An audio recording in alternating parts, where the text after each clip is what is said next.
This is Nature 5, and it means that we're ready for our second step in our first cycle stage. We're doing an inquiry, and this inquiry has a graduated progression which slowly transforms what could be steps into a stair. Instead of just walking step by step and making a line, we rise gently, and this sense of movement by a stair also has a slight curve to it, so that the stair curls, and eventually at the end of the year we will have risen exactly one level by a single complete spiral. One of the earliest paintings by Rembrandt has in the very center of the painting just such a one-turn spiral stair. And on one side of the painting is an old woman cooking at a big open hearth. And on the other side is an old man studying with a huge Gothic window. And Rembrandt shows this old pair who live in the space generated by this single spiral stair. And it's a most beautiful way that the young Rembrandt showed that he was really somebody, really an amazing character. We're doing an education that is classic, and yet in a language and a language mode which is new. It's 21st century. And so I'm trying to sensitize us, myself as well as you, to keep my language not facile and not mobile. Those are very tricky kinds of qualities to want to maintain. I'm way too wise for that. I don't want facility, and I don't want mobility. But what I'm aiming for is a kind of a jewel-like scintillation, the quality of iridescence, where the iridescence of meaning of the language is available to you, so that when you listen to the tapes, or later on if you come into possession of some of the videos, or through your memory of being present there, you will always be able to hear or see or remember something new, something that you hadn't heard before. And so the iridescence is not just that the language form and the diction style and the syntactical rhythm is artistic in the sense of making multiplicity available in a super complex vehicle, but it has a technological side that by my using this kind of 21st century language, you will eventually be able to scientifically, technologically go back into the delivery and cue in angles and dimensions of discovery that simply weren't there before. This is a superior consciousness. Not just to be able to explore the complexity that is there, but to develop beyond facility and beyond mobility to generate angles of vision from scratch that are completely new, that were never there before. What was the phrase in the old Star Trek? To go where no one has gone before. All of us are going to be able to do this. This is a kind of language that scintillates, and it'll take a while to get used to it, but when you do, you'll discover that you simply hear more.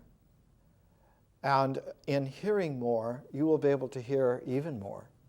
And it's that kind of a jumping quality. a jumping quality which has a certain recognizable sweep to it, and that this sweep, like the curl of that stair, gives a grandeur to this kind of a language usage, so that the language is no longer just an art, but is a cosmic happening. Part of our education is to have foundational streams of interest running behind the scenes. One of the most interesting is that we use a selection of films, so that we have 4 quarters for 2 years, and during each of those quarters I recommend 3 films, so that during a year you would have 12 films, and the entirety of the educational inquiry you'd have 24 films. The 3 films for nature, the first one is by David Attenborough, Life on Earth, Richard Attenborough's brother. And it's simply a beautiful natural history, an overview of the complete spectrum of natural history from David Attenborough's presentation. Very nice style. The second is a film which apparently is unavailable now, and so we'll have to just pirate a copy so that it can circulate. It's a film, The Race for the Double Helix.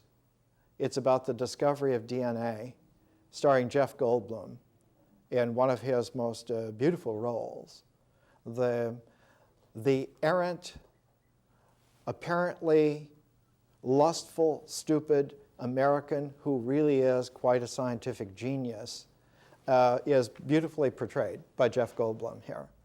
And it's wonderful because one of the odd paradoxes is that James D. Watson was exactly that kind of character. And the fact that James Watson today is one of the most distinguished professors in the biomedical field doesn't belie the fact that as a young man he was a very lustful trickster. And the film brings that out. It's also almost like a documentary, but it's a quite a fine presentation. Not only the personality of James Watson, but the fact that he was paired with a mad Englishman named Francis Crick. And he brought out the worst in Crick, and that meant that the best occurred. One of the paradoxes in higher mathematics is that if you have 2 defective systems which you run side by side in parallel and you shift back and forth between the 2, you will always come out with a true synergy. There was a Spanish man from South America who made this paradox, and I'll bring you an article next week on this peculiar paradox, so that 2 systems working synergetically together always produce an accuracy. It's quite amazing. The third film is Iceman, done by an Australian director and co-produced here by Norman Jewison. Fred Schapisi, the director, is quite excellent, and Iceman is about a primordial 40,000-year-old man who's revived in the late 20th century. And what we're trying to do here at the beginning of our education is to look at nature, to see that we were never primitive. We were primordial, but we were never primitive. Our species, when it occurred, was already sophisticated beyond belief. And that the species of men and women before us were already sophisticated enough to do rather well on this planet, in this world, for several million years without any outside help whatsoever. And they got us here as a species. So that our species actually has a paradoxical name. We are called Homo sapiens sapiens. We're not only sapientiae, we're not only wise, but we are wise about wisdom, which is a peculiarity. It means that we're not wise in the sense of identifying alone, but we're in the wise sense of letting wisdom occur where there's nothing to point at. And so our wisdom is about all the things that count and also about the uncountable background, the original zeroness. And one of the works that we used towards the end of the Nature series, which runs for 12 weeks, the 13th week, not to be superstitious, but I don't deliver a regular course lecture on any 13th. What I do is I take that aside and I make an interval out of it. And so I will lecture on one of the spiritual classics of the world. And so during our education, we'll have 8 of those. So that every 3 months, it's like every season, is punctuated by a holiday from the sequence that we're following, from the steps, from the stairs, so that we not only have this curl of the spiral, but we have the dimension of the space within which this spiraling takes place. The first interval will be a lecture on the Tao Te Ching, and I'm using my own translation of the Tao Te Ching, which will be made available for those who would like to invest $30 in it. This is from the 15th chapter, and these chapters are made several hundred years after the document was delivered. The original Tao Te Ching is just 5,500 Chinese characters in what could be called mathematically as a cascade. In the Vajrayana, the meditation is that of the Sakyas, and it's just a waterfall.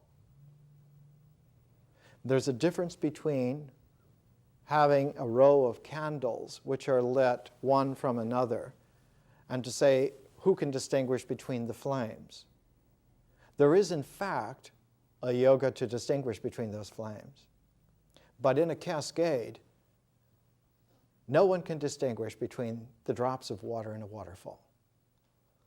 In the Hermetic West, about 1,000 years ago, the Bishop of Lincoln in England, named Robert Grosseteste, his very name meant big head. Robert Grosseteste informed his student Roger Bacon, one of the greatest alchemists of the 1200s. He pointed out to a rainbow in the English landscape, and he said, every drop of rain in that rainbow is itself a rainbow. No drop of water is just in the pink or blue or green. Every drop of water itself is a rainbow. So that the ancient Hermetic understanding was that every photon of a star contains the entirety of the star. Every spark of the divine has every aspect of the divine. Nothing is left out. And it was a caution against settling for the atomization of materiality as being a criteria for spiritual differentiation. It was just a caution. So there were no chapters in the original Tao Te Ching.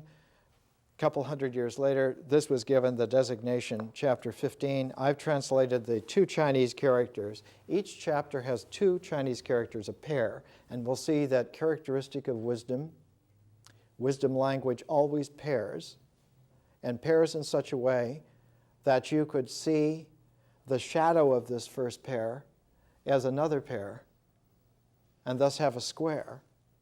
Or there's a space in between the pairedness which doesn't record as anything at all or in particular, and yet in that space, in that interval, is a relationality that is meaningful. Chapter 15, I translated the two Chinese characters as revealing Te. The title of the book, Tao Te Ching. Jing just means book. Tao we're familiar with. Te means what you can name, what you can count. Tao is what cannot be named.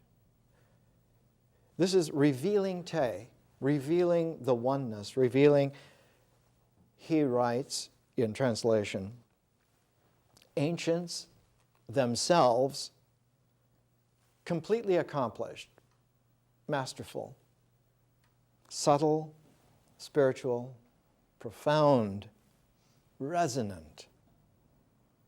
Such completeness cannot be categorized, since it cannot be categorized. So trying to make intelligibility be reluctant. Oh, like winter wading a stream, a cautious. Oh, having neighbors on four corners, circumspect. Oh, spirit phantom elusive. Oh, like valleys, mysterious. Semblanced turbulence. Turbulent water gradually purifies. This quiet gradiently moves in life. Keep this down. And so what is important to us, the beginning of the 21st century, is to remember to factor in the zeros. That whatever it is that we can count has a common denominator of a zero-ness, which is not only shared by all things, but is also shared by non-things. One of the most sophisticated logical exercises ever undertaken, about a generation ago, a Dutch programming genius named Edgar Dijkstra wrote a discipline of programming. It was one of the most precise logical exercises the world has ever seen, on level of Kurt Gödel. And one of the most beautiful things is that the chapter headings begin with 0. And chapter 0 is executional abstraction. Chapter 1 then is the role of programming languages. And only later do you get, in chapter 2, to states and their characterization. So we don't even get to existentialities until chapter 3. A similar kind of situation happens. This was published just a couple of years ago. It's a math book on Fourier series and integral transforms. Fourier was one of the heroes of France in the heydays of the French Revolution and the following era, and he was decorated with magnificent gold icons, and he was considered a treasure of the state. He's one of the first mathematicians to find out a way to characterize the transformations in such a mathematical way that you can keep track infinitesimally of any kind of process that you would like, disappearing into infinity. And in this 1997 math book, it starts with chapter 0. Notation and terminology. And when you get to chapter 1, chapter 1 is just simply called background, inner product spaces. And it's only by chapter 2 that you get to the Fourier series. But chapter 2 is the third chapter in the book, like the third chapter in Dijkstra's book. The great modern encyclopedia of the history of philosophy of the mathematical sciences also begins with part 0, the introduction. And only later do you get to the ancient traditions of the Babylonians and of the Egyptians. So what I'm pointing out to you is that our education does not begin with 1. It begins with 0. And that 0 doesn't record. And just because it doesn't record doesn't mean it isn't real. So that there is a mysterious quality, and we're trying to alert ourselves to this context of mysteriousness. That nature is mysterious, not because we don't know about it. Nature is mysterious because we do know about it, and she is mysterious. Here are the opening lines of a poem. It's called The Idea of Order at Key West by great American poet Wallace Stevens. Some of the most famous poetic lines of the 20th century. She sang beyond the genius of the sea, the water never formed to mind or voice, like a body, holy body, fluttering its empty sleeves, and yet its mimic motion made constant cry, caused constantly a cry that was not ours, although we understood, inhuman of the veritable ocean. The sea was not a mask, no more was she. The song and water were not medleyed sound, even if what she sang was what she heard, since what she sang was uttered word by word. It may be in all her phrases stirred the grinding water and the gasping wind, but it was she and not the sea we heard. For she was the maker of the song she sang. The ever-hooded, tragic gestured sea was merely a place by which she walked to sing. Whose spirit is this, we said, because we knew it was the spirit that we sought and knew that we should ask this often as she sang. If it was only the dark voice of the sea that rose, or even colored by many waves, if it was only the outer voice of sky and cloud, of the sunken coral, water-walled, however clear, it would have been deep air. The heaving speech of air, a summer sound, repeated in a summer without end, and sound alone. But it was more than that, more even than her voice and ours among the meaningless plungings of water and wind, theatrical distances, bronze shadows heaped on high horizons, mountainous atmospheres of sky and sea. It was her voice that made the sky acutest at its vanishing. She measured to the hour its solitude. She was the single artificer in the world in which she sang, and when she sang, the sea, whatever self it had, became the self that was her song, for she was the maker. Then we, as we beheld her, striding there alone, knew that there never was a world for her except the one she sang and singing made. About as precise as you can possibly say it. Exquisite. And in this is a mysterious quality, because this poem was written in the 1920s, the late 20s, early 30s. The poet Wallace Stevens was at the time the vice president of Hartford Insurance Company.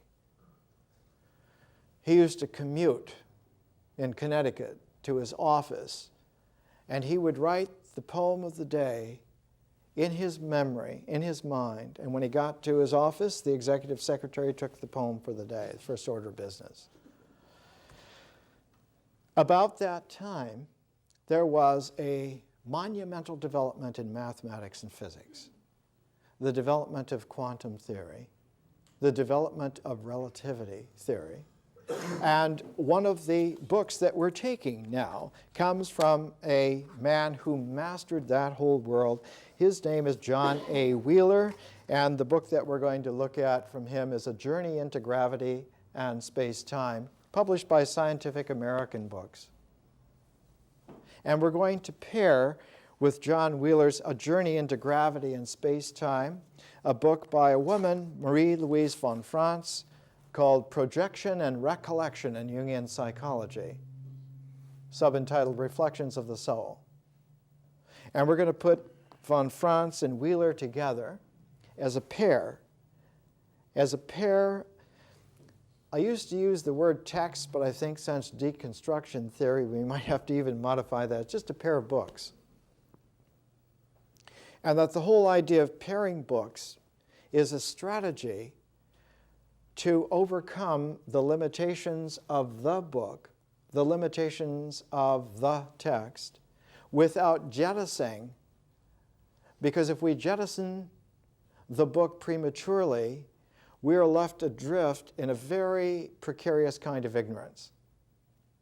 The reason being is that this entire civilization that we inhabit has a history of about 2,000 years that is all built on the book. And we have a psychology of mind. We have a mental conditioning which has been posited there in terms of the book, so that inside and out we are immersed in a very heavy acid of bookness. And by prematurely coming out of it, we can, of course, acquaint ourselves via an internet, streamlined, hypersonic activity, but we will never understand the mind and the civilization, and we'll have to start all over again from scratch. And that means not scratch of going back 100,000 years, but going back several million years in evolution, and there's nobody that I see capable of doing that. One of the great skeletons found in Africa about 10 or 15 years ago was of a young man. He was about 17, lived 2 million years ago. He was 5'11" at 17, and the skeleton showed that he was like a superior athlete already. He didn't belong to our species at all. He belonged to a species called Homo erectus. He was a formidable hunter 2 million years ago because he could outrun game and he could throw rocks, probably as good as Crocodile Dundee. So unless you're ready to be really a super athlete in some kind of primordiality, we have to deal with the books, and we have to phase ourselves out of the bookish mind and the bookish civilization by a technique of end running around the limitations. And it takes a while to get used to that, yet we can do it. And we can do it in about 2 years' time. So bear with the fact that we're using books, we're pairing books together, and we're pairing books that never should have been paired together. Marie-Louise von Franz and Wheeler, amazingly, probably should be paired together. Marie-Louise von Franz was born in Munich and raised in Austria. She was a prodigy as a girl. She learned Greek and Latin probably as good as anyone has ever learned them in our time. And she became a helper for C.G. Jung. And over the years, he came to trust her perhaps more than any other person, to intellectually trust her ancient translation ability, but also to trust her as a magnificent human being, able to navigate the perils and the promises of a therapy. She herself was analyzed by Jung for about 20 years, about the same time that Aristotle studied under Plato. When Marie-Louise von Franz was asked to give advice about an effective therapy, her quotation was, "Work very hard on your own psychic life and hope for a synchronistic happening in the client's." In this way, everything is kept open and alive and there are no set rules. So that if you try to apply a therapy to someone else, you have already committed several fallacies that are indelible. You, as a separate you, cannot help someone else as a separate someone else. There's no way that that ever jibes. There's always a fictive, veiled quality of misresonance, which in its tension provides an energy background which is converted into a mass of false ideas, which is severely debilitating to all. And there's no way, it's called idiot compassion in the High Dharma, there's no way that a you can help someone else, because that you doesn't exist, and they as someone else doesn't exist, and there's no relationality between that. And so the whole thing is bogus on every level. So Marie-Louise von Franz was extremely cautious in a Lao Tzu way. She knew that you do not strive to pull intelligibility out of someone who is then repressed and reluctant to have this done, and that somehow you do this. It just doesn't ever happen that way because it's not real. But there is such a thing as resonating together. There is such a thing as relationality. And it's the sensitivity of this education to make the quality of this kind of relationality available. So I do my part here, and you can tune in and tone in any way that you want, and I will revise and recut what I'm doing all the time so that eventually you will find some facet that appeals to you, and you can use that then to recurl the entire process in your way. This guarantees that there's no such thing as a disciple or a chela or a teacher or a guru. A guru, incidentally, used to mean just someone who points the direction. It's over there. That's all you can do.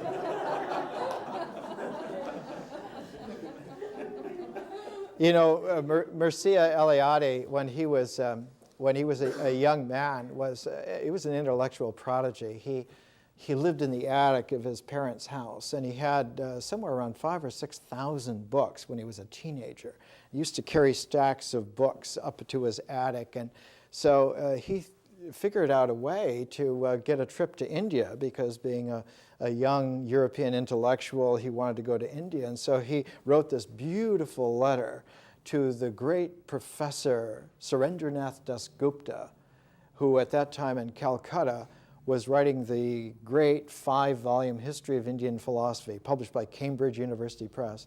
And so Dasgupta brought Eliade to Calcutta on the scholarship. And as soon as he got there, of course, Eliade, being just a teenager, made a play for Dasgupta's daughter, which you don't do in classic Indian homes. And so Dasgupta dealt with him in a classic Indian way. he deposited him in Rishikesh with some professional yogis. And the yogis did what they always do. They broke Eliade into little smithereens. They broke his psyche, they broke his health, they broke his psyche, his everything. And he spent about a year as a basket case and slowly found that he came back into focus, even though he didn't know how he did that.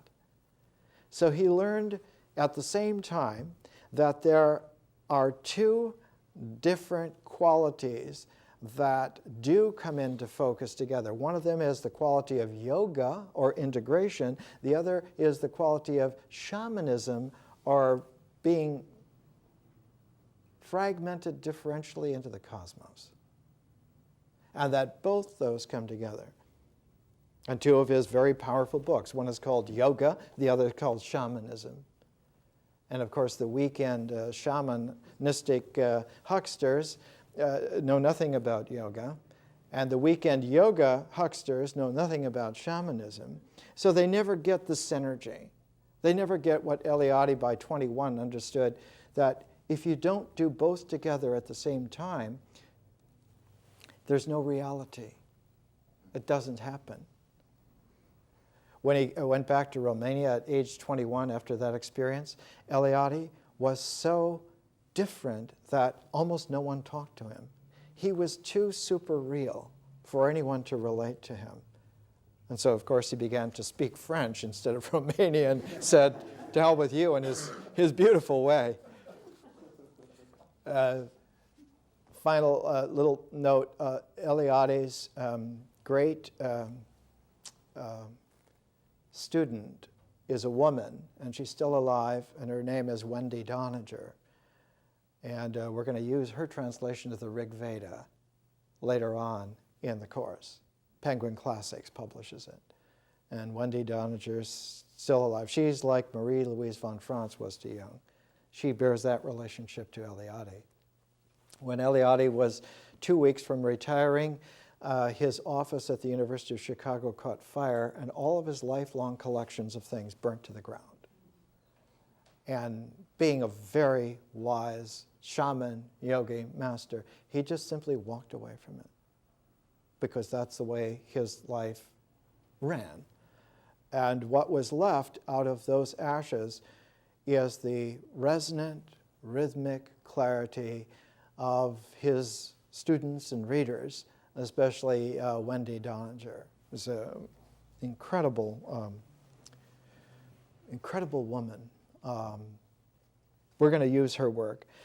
Like Marie-Louise von Franz, who points out right away that her usage of the term projection is quite different from the way in which it originally happened in Western psychology in Sigmund Freud. And Freud's original use of it is in a book. It's published as volume 13 of the standard edition of Sigmund Freud. The book is called Totem and Taboo. And Totem and Taboo is Freud's first and only real excursion into the primordial. When we come back from a break, we'll take a look at the way in which Freud used the term projection, which Jung revised projection, and the way in which the context of the Freudian use of the term projection in early anthropological work was not seen by Jung. And so we have a usage which tends to slide every time we try to use it in a psychological way. And so we have to use it in a different way. We have to use it in a way in which the boundary of definition comes out as zero. Let's take a break. Let's come back, and let's come back to the context of our education, our inquiry, our excursion. As long as we have only a method, there are limitations that will entrap us in ignorance without us ever knowing that we've been entrapped and are ignorant. So a method alone is not enough. And if we put a focus on content in some pragmatic way, there are also pitfalls there. And it's only by a pairing that we're able to make any kind of, I hate to use the term progress because it's been so compromised. Let's use the term progress with the proviso that it also connotates egress. One of the nicest things that Joseph Campbell was able to say, he said, myths help us to egress as well as anything else. They help us to agree to go. Instead of clinging to life at any cost, there's wisdom in when the time is there to go. That the egress is a part of the process, and that the process is not only time-honored, but it's eternity-blessed. So it's 100% out of our hands at that point. Lao Tzu in the Tao Te Ching, in my translation, what comes down as chapter 14, praising the profound. And he writes, looking, presence unseen is named colorless. Listening, presence unheard is named soundless. Reaching, presence beyond grasp is named incorporeal. Thus, these themselves, not subject to objectivity. Therefore, deeply paired in a unity. Surface not clear, bottom not obscure. Continuously, oh, no one can name. There was a wonderful insight here, and that is what cannot be named and what can be named occur in a pair. And this pair we would call in our kind of English a set. And this set is a set of 0, 1. And that Tao Te always occur together in the sense that whenever the unity of Te occurs, Tao is also not occurring and therefore is real. That it does not occur, that 0 maintains its zeroness, is a part of what is real. And to fill in prematurely or surreptitiously or in some clever way, to fill in the space of the 0 to make it something which is not, is a grave error, is faulty, jeopardizes the entire orientation.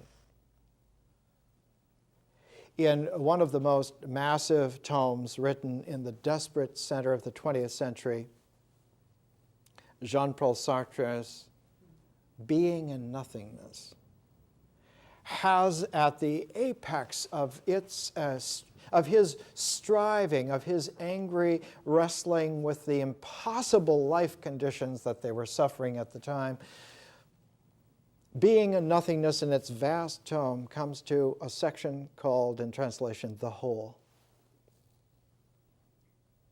And later was excerpted and was the theme for one of Sartre's magnificent, truncated, terse, philosophic books called The Transcendence of the Ego. And in Being and Nothingness, in the section called The Whole, Sartre comes to understand that what is compulsive for us is to cover up nothingness with anything at hand. Because the perception that nothingness could be nothing is a severer jeopardy than death or madness. And so the ego is commissioned by its faulty destiny to cover that hole immediately with anything, even with fictions, so that we do not experience the abysmal loneliness of nothing at all. This quality of covering up the zeros by fictitiousness is what's at stake in projection. And this quality of projection is not only fictive and doubly fictive, but is triply fictive. It's not only a veil that would cover something, it's a veil covering nothing at all. And so there's a paradox, there's a double paradox that's involved there. But the triple paradox is that we are convinced that we must believe in the fiction. We must believe in that. That it is a desperate case and that it is more important than finding truth. Because the hidden, before there's even a presupposition, the hidden presupposition is that if we come into contact with that nothingness, we will experience oblivion. There won't be even the odd 1 in a jillion chance that we could come back after death, or that there might be a heaven, or that there might be an afterlife. Oblivion means nada. Tilde, nothing. And it's that intuitive leap that goes faster than the mind that gives the authority to the ego to cover that up. It's protecting us from coming into a realizable contact with oblivion. And yet, slowly but surely, men and women like ourselves, for thousands of years, discursively have found ways to talk to each other about disclosing, not by finding, but by disclosing that out of that contact does not come oblivion, but comes an infinity, which is truly cosmic. The gown that Athena wore, her house on the Acropolis in Athens, the Parthenon. Parthenos means virgin. Athena, the virgin. She is not a virgin in some kind of Freudian sexual sense. She's virgin because she pristinely presents the interface of life with zero and gives the wisdom of infinity.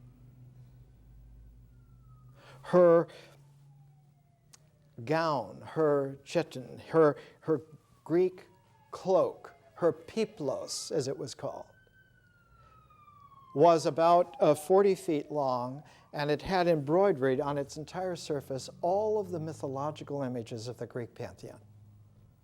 She wore the veil of the pantheon of mythology. And the women of Athens, once a year, with great reverence, went en masse up the Acropolis into the Parthenon and took the piplos off and took it down the 5 miles to the harbor into Piraeus and washed it and cleaned it. And every year brought her clean clothes back to her nudity, which underneath that she was in fact nude, but nude like the goddess of wisdom in her pure zero vanishing equanimity. And once a year, for that period of the day of carrying the Pepelos and the women washing it and bringing it back clean and redraping her. Athena was nude in the Parthenon for that day. It was a special day. And that image of the nude, zero equanimity goddess of wisdom in her home in the center of the city harkened all the way back to the goddess Inanna, who we will look at her mythic cycle in the myth section, where what was important about Inanna, the goddess of heaven, is that she could go from the zenith to the nadir. She could visit her sister, who was the goddess of hell. But when she went to visit her, she had to divest herself of the 7 symbols, the 7 things, her veil, her scepter, her crown. She could only get to the center of the netherworld pristinely nude. And so there is a great mysteriousness about the wisdom of nature, is that at that poignancy, nature is precisely and exactly zero. We know today that this is a deep truth about mathematics and physics and astrophysics, and it just simply is a quality that is talked about in a Scientific American book, which we're going to use as a text. Journey into Gravity and Space-Time. And if we look at the table of contents, where the chapters are listed, out of the 13 chapters, the exact center, chapter 7, the boundary of a boundary, where the action is. The boundary of a boundary. Important because in Western thought, the whole idea, the whole concept of a definition is that one traces a boundary about something, and when you have finished with its bound, then one has defined, and then one knows. But the boundary of a boundary must be zero. Otherwise, there's no accuracy in mathematics or physics or anything. And so we have here our author, John Archibald Wheeler. He was the giant at Princeton in the physics department. He was the teacher of Richard Feynman. He was one of the developers of the atom bomb. In his book, he mentions Athena under the Latin name for her, Minerva. In desperation, at the very center of his book, in desperation. Why desperation? Because we're getting into deep water in terms of reality when we come to need to apply realistically reality towards the achievement of the cosmic. And it turns out that the cosmic and the personal are very related. They're resonant. They are harmonics of each other. And so he writes, in desperation, we turn to Minerva, the goddess of wisdom, for the key to the magic grip of gravity. That gravity is so mysterious that there is no powerful idea or set of ideas that can understand gravity without going into the mysteriousness of nature. And it turns out that there's a deep complementation that happens.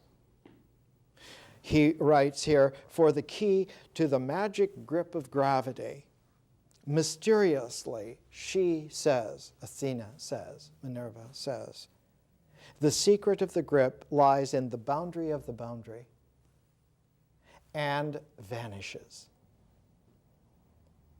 She says, the secret of the grip lies in the boundary of the boundary, and then she vanishes. Now, in Homer, in the Odyssey, and the Odyssey was always the other half of the Iliad, The Iliad is about the wrath of the masculine that gets to the breaking point and causes a tragic infraction upon reality, which evokes a counterpart. It evokes a projection, not just from individuals, but from civilizations. That whole cultures, as well as individuals, and whole civilizations that are patterns of cultures, have the same kind of compensatory imagery, archetypal symbols that happen. And the Iliad is all about the Trojan War. It's all about the masculine wrath of Achilles, who does not simply kill a man, but savages him beyond the bounds of any justice, of any even warlike action. And how that produces a reaction, a response, a complementation, which condemned the Greeks to universal death. The few who made it home, the few of the victors who made it home, could be counted on less than one hand. All of the rest of them died. They died ignoble deaths because they had evoked from the gods a hatred. And the last one of the three who made it home, old Nestor the wise, made it home because he excerpted himself from the decision to continue the war under the conditions that had happened. Menelaus, because he was initially justified in the sense that it was his queen who was taken, who was kidnapped. And the only other one who made it home was Odysseus. And so the Odyssey was a complement to the Iliad. It was, how do you go back home once you have infracted nature by a tragic incursion of the masculine violence, which evokes in a very deep way the disdain of Mother Nature herself. Odysseus makes it back because he is able, alone among the masculine men in the entire Greek world, he alone is able to look into the eyes of Athena and tell the truth. Her eyes in Homer are sea gray. They are the color of the sea on one of those days where the sea and sky are almost the same, almost just slight different shades or tints of the same gray, and so the horizon vanishes at an almost undeterminable point. And her eyes have that within them so that no man can look at her, because her eyes are so evenly balanced in this kind of eternal horizon of the vanishing gray of reality that only Odysseus is able to look into her eyes and then tells the truth. His normal persona, his normal mask in the world is to make up fictions all the time. And so Homer says of Odysseus, he's the man of many minds, that he's always lying. He never tells anyone the truth about himself. He does not even tell the truth to himself about himself. And the only point where the truth comes out is when Athena catches him near the end of the Odyssey and doesn't scold him, but reminds him that his petulance is congenital, except that he has the wisdom to know that at this juncture you do not lie. You do not lie to the goddess of wisdom when she is looking with that vanishing horizon of the zeroness, because that would mean oblivion for you. And your only action at that moment is not only to come clean, as it were, or to confess, as it were. Those are paltry things compared to being real. And Odysseus is able to do that. And thus he wins his day of homecoming because of that capacity. So that when Wheeler writes, the secret of the grip lies in the boundary of the boundary, coming out of the mouth of Athena, she vanishes. And Wheeler expects us to be cultivated enough to know that at this point, only truth will be said. Nothing else. But he points out, from her enigmatic smile, we know her words somehow divulge the very heart of the mystery. But how can we translate her cryptic message into anything loud and clear? The boundary of the boundary, Minerva said. Then we'll start by remembering all that we know about a boundary. A circled, a directed or oriented line, a one-dimensional movement. A line has a single dimension. In fact, a line that is constantly self-avoiding is one of the mathematical definitions of a knot. A directed or oriented line, a one-dimensional manifold, has for its boundary the starting point and the terminal point, both zero-dimensional. Convention counts the endpoint of a line as positive, as payoff. The starting point as negative, as debt incurred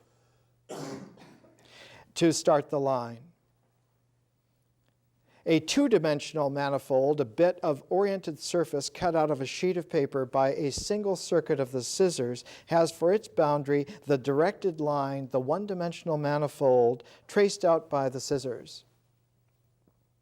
And that directed line itself, the edge of the sheet of paper thus cut, what is its boundary?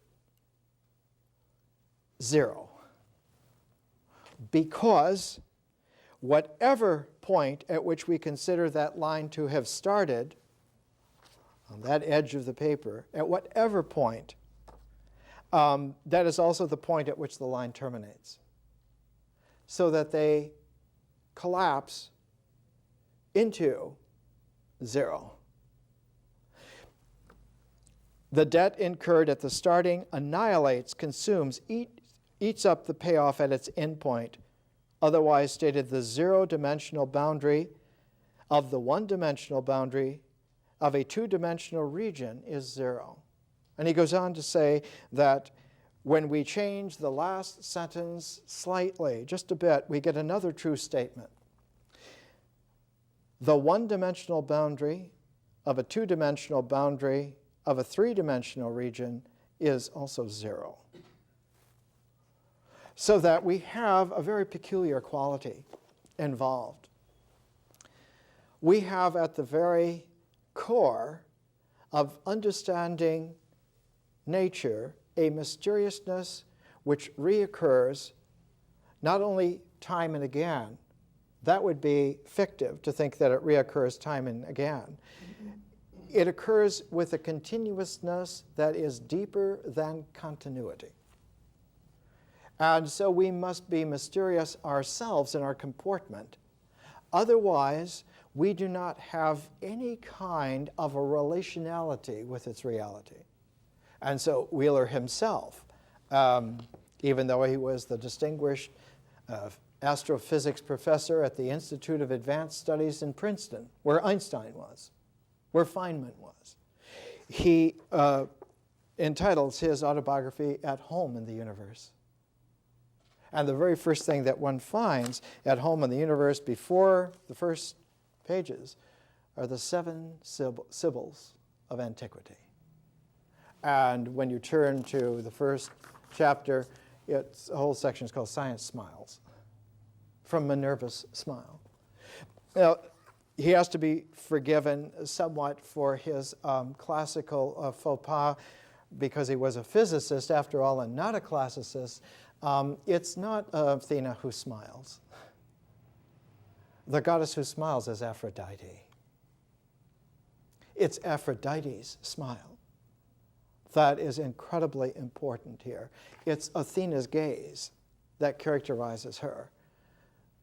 The deeply erotic goddess of love is erotic not because of other figures and dimensions, but because her smile charms truth out of us. There is a moment of truth that is charmed out of us by Aphrodite's smile. What is that truth? That truth is the deepest response that we are capable of, not of having something, having someone, but of giving ourselves completely to the other. That the core of love is the secret exchange of selves and nothing to do with having.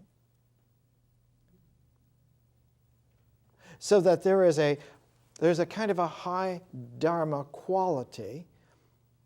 In Sanskrit, the term for having, like this grasping, was tanha. And tanha is misleading in the beginning of the chain of dependent origination called pratitya samutpaya. And it is the way in which the cycle of ignorance recycles itself continuously. And that if this cycle of dependent origination is broken anywhere on the cycle, the entire cycle vanishes. It's not that the cycle is broken, it's that it vanishes. It doesn't even leave a trace. There are no wisps of burnt out demonic things that show that there was anything at all. It just simply is. Where does it go? That goes into oblivion. What can go into oblivion is any fictive made-upness, and anything that is real comes out from oblivion as an infinity. Its zero-ness transforms into infinity. Without a single hitch, there's no moment of time whatsoever. So that deep wisdom, whether it's in the ancient mode or in the contemporary mode, has this kind of mysteriousness, and that's why the Course emphasizes that we're not misunderstanding nature. We're not saying that nature is mysterious because we don't know. Nature is mysterious because we do know, quite accurately. Now, Wheeler also is one of the co-authors of this textbook on gravitation. It's been used for 30 years in universities that use English language around the world. It's still the textbook on gravitation. There are very few science textbooks that last even 2 years, much less 30 years. So he is extraordinary. And yet, one of the qualities that's there, journey to gravity and space-time, at the very beginning, as he put Sibbles in his autobiography, he puts a mystical poem at the beginning of the Scientific American book. What would he say?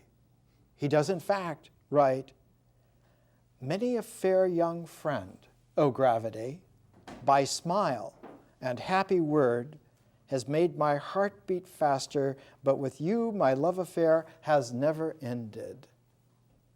You grow ever more beautiful with each passing decade. You lead the way to a new and higher lookout point, and behind yet another mystery, you reveal hitherto hidden simplicity. Who first held up to me the mirror? O happy gravity, guardian of so much wisdom, that gave me a first glimpse of your charms. Beholding the nudity of the reality goddess of nature. And as soon as one hears mirror in this context, one is reminded that there is a very deep quality of connection with Marie-Louise von Franz, projection and recollection, and Jungian psychology. I guess I didn't bring it with me. I'll bring it next week. The dust cover, the dust jacket of the book, is one of the scenes from the Villa of the Mysteries in Pompeii. Pompeii in 79 AD was covered by volcanic ash and preserved instantly. The entire city, it was, Pompeii was sort of like the Carmel of its day for the Romans. And it was just preserved in situ. And one of the houses that was found intact, it's called the Villa of the Mysteries, because on the walls are these ancient frescoes that have vanished everywhere else from the classical world in bright color. And they are panels of mystic initiation of the mystery religions of antiquity. And the one that Marie-Louise von Franz had chosen for the cover of this showed an old master of wisdom looking very much like what Socrates looked like. Not quite as handsome. Socrates, oddly enough, Socrates looked like the old Jean-Paul Sartre. He had sort of strange eyes that didn't quite focus together, and he had a frog-like quality to his features, and both Sartre and Socrates looked like odd, wise frogs, frogmen, that couldn't quite see straight. So here on this dust jacket is this ancient initiator who is looking away. He is looking away because he is not going to participate in what event happens. He is directing his attention elsewhere specifically so that it does not participate in the weaving of the event. But what he is holding is a polished silver bowl. And this polished silver bowl is a mirror, but it is a concave mirror, so that it is able to show several images, but specifically two images in the same focus at the same time.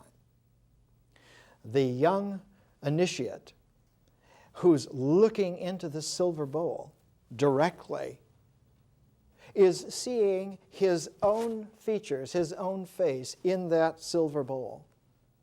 But immediately behind him, and behind the seated sage, behind that pair, is a third figure who holds out with his arm a mask of Silenus. Silenus is the old jaded satyr whose bulging eyes, whose fierce face shows the ingrained habit of a lustful determination of pleasure only now, more, better now, me. And so this mask, this face, is held at such a way that it is also reflected in the silver bowl montaged on top of the face of the young neophyte. So he's able to see that behind this gentle young man's bucolic face is lurking this potential mask of ingrained worldly tanha.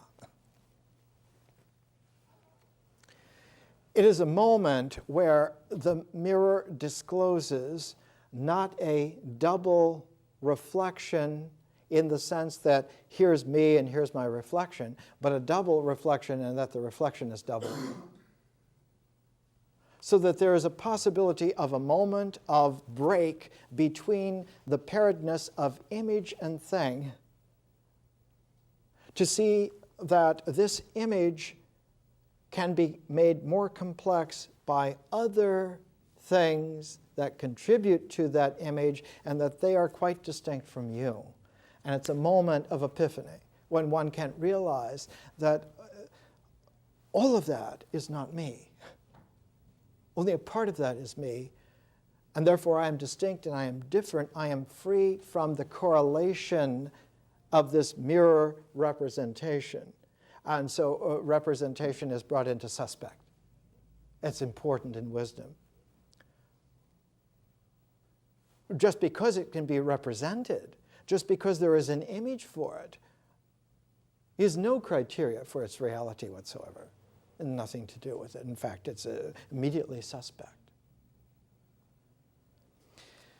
This quality of projection is very important because the Jungian usage is a development from the Freudian usage, and Freud's definition, his usage originally of projection, occurs in chapter 2 of Totem and Taboo.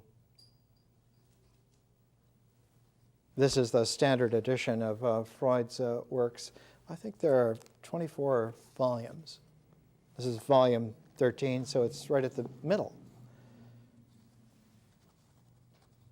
He immediately says at the beginning that, of course, these words are not European words, that they are, in fact, Polynesian words, and that they come out of anthropological research in the South Pacific. And, in fact, totem and taboo are two powerful words which are used by Freud because he says that the words in the Indo-European languages that would have functioned this way have disappeared so many thousands of years ago that we no longer even have them. And so he uses these words. Now, totem occurs with a special power in Sir James George Frazer. He's generally known for The Golden Bough, a big 13-volume work, and many other enormous works. But his 4-volume set, Totemism and Exogamy, a treatise on certain early forms of superstition in society, was the place where it was developed, published in 1910. A fateful date in European history, 1910. We remember many things about 1910. The earliest publication, this little pamphlet, Notes and Queries on Totemism, published in London, 1901. And it's in here that we begin to see totemism is the name given to a religious and social system which has been found among savages in many parts of the world, especially Australia, North America, and Africa. A totem is a sacred object, generally an animal, less often a plant, an element, or even an inanimate object, of which the whole species is revered by a tribe or clan. The tribe or clan takes its name from the totem.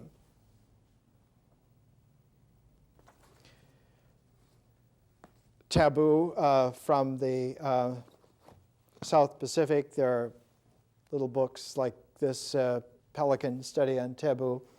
The first writer on taboo to present it in a realistic way was Herman Melville. Herman Melville, who, when he was a young man, completely crazed by the apparent nightmare stupidity of the world, decided to do one of two things. He was going to kill himself, commit suicide, or he was going to just sign on to a whaling vessel and go off to the ends of the earth. And he says in the beginning of Moby Dick, instead of leaping onto my sword like some distinguished Roman, I took to the high seas like some wise Greek. When he was out on the whaling voyage, he and a buddy of his, a man named Toby, jumped ship on an island inhabited by cannibals, and Melville lived with the cannibals for a period of about a half a year before they were, quote, rescued again. And of course, when he was rescued, he had become acclimated to the primordial way of life where totem and taboo were not matters of definition. They were realities of comportment that established existence in the context of mystery. And his first book was called Typee, about his experiences of living with the cannibal tribe. He went native in the deepest possible way. And it slowly, over a period of 4 or 5 years, began to occur to him more and more, not only that he did not belong back into Western society, but that Western society was crazy. That it was truly, monumentally insane. And that he not only didn't belong there, but that no one belonged there. And so he wrote Moby Dick as the epic of not belonging in the fictive world that is taken to be our home. And is the great masculine voyage of the tragedy that this is what reality, quote, is all about, is that we're told that we must adjust to this world, and this world is fictively not there at all. And were we not to insist upon it desperately, like Sartre's covering of the whole all the time, it simply would not happen. And so it is a continuous addiction, agreed from a consensus that makes all of this world even possible. Moby Dick is one of the books that we have as a year-long reading. The other one is the Odyssey. It's a masculine or a feminine comportment during the entire year, during the 4 seasons, the 4-stage cycle, to give us a way to journey with yet another way. And the readings are in the course outline week by week. It's not meant to be something that you sit down and read through, but it's meant to be like a yoga, that you take 4 or 5 pages each week, weekly. And I called this the principle of the snowshoe. That we are on such deep powder that by trying to take a step without snowshoes, we're going to sink in. We're not going to have any mobility at all, no facility whatsoever. So that by distributing the weight of our existence on snowshoes, on this distributed pattern, we will find that we are able to walk with that primordial wisdom, the ability to find our way back home, and that there is indeed a home. It has nothing to do with what we were told. Not only is no one at home where we were told, there's no one there. More next week.